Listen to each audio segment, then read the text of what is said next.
Hello friends, আমি আবার একটা স্কুল প্রজেক্ট নিয়ে চলে এসেছি। ওয়াল হ্যাঙ্গিং কি হচ্ছে, 4টি বার্ড আছে, দেখো সব সরঞ্জাম নিয়ে নিয়েছি। নেয়ার পরে পেপারটা নিয়ে সুন্দর করে পাখিগুলো এঁকে নিচ্ছি পেন্সিল দিয়ে। নেওয়ার পরে পাখিগুলো কাট করে নেব বার্ড শেপে। 4টে বার্ডকে কাট করা হয়ে গেছে প্রায়, দেখো।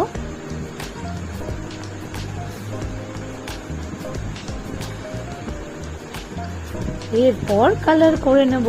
আগে হোয়াইট কালার দিয়ে পুরোটা কালার করব, তারপরে আস্তে আস্তে আরো কালারফুল কিছু কালার দেব।